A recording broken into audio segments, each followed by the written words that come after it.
We've all heard the word narcissist. It's used for people who seem arrogant, self-obsessed, or overly confident. But is narcissism really just about loving yourself too much? Or is there something deeper going on beneath the surface? Because in psychology, narcissism is not just confidence. It's often a complex mix of insecurity, identity issues, and defense mechanisms. In this video, we're going to break down the real psychology of narcissism, what it is, where it comes from, and how it shapes behavior. What narcissism actually is. Narcissism exists on a spectrum. On one end, there is healthy self-confidence, believing in yourself, valuing your abilities. On the other end, there is extreme narcissism, often associated with narcissistic personality disorder. This is where a person develops an inflated sense of self-importance, a strong need for admiration, a lack of empathy for others. But the key thing to understand is this. Narcissism is not just about thinking you're superior. It's often about protecting a fragile sense of self. The core of narcissism. At the center of narcissism is something unexpected, deep insecurity. A narcissistic personality often forms when someone struggles with their self-worth. Instead of feeling stable and secure inside, they build a version of themselves that feels powerful, impressive, and superior. This creates a gap between who they truly are and who they present to the world, and maintaining that image becomes extremely important. Childhood and development.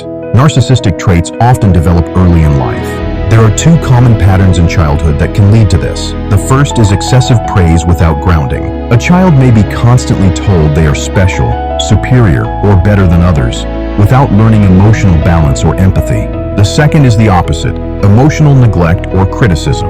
A child who feels ignored, invalidated, or never good enough may develop narcissistic traits as a way to compensate. In both cases, the result is the same, a fragile identity that depends on external validation. The need for validation. Narcissistic individuals rely heavily on external feedback. They seek admiration, attention, and recognition, because without it, their sense of self starts to feel unstable. This is why they may constantly seek praise, feel upset when ignored, react strongly to criticism. Validation acts like a psychological fuel. Without it, their confidence can collapse quickly.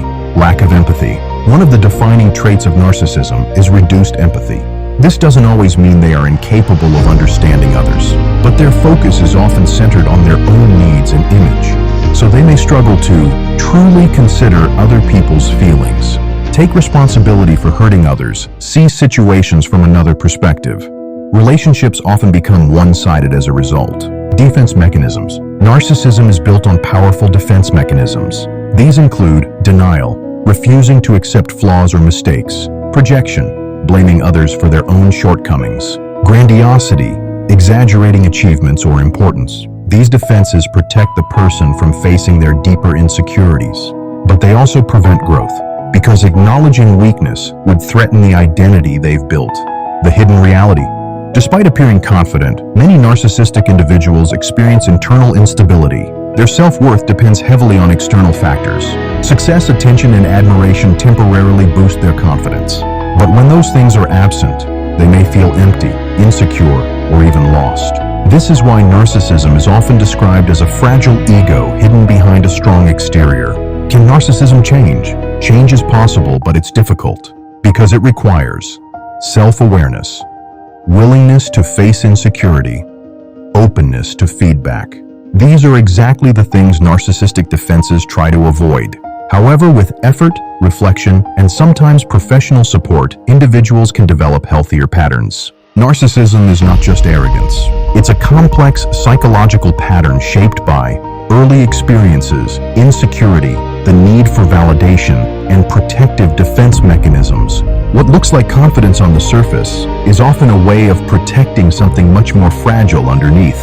Understanding this doesn't excuse harmful behavior, but it helps explain it, because behind the grand image, there is often a person still trying to feel enough.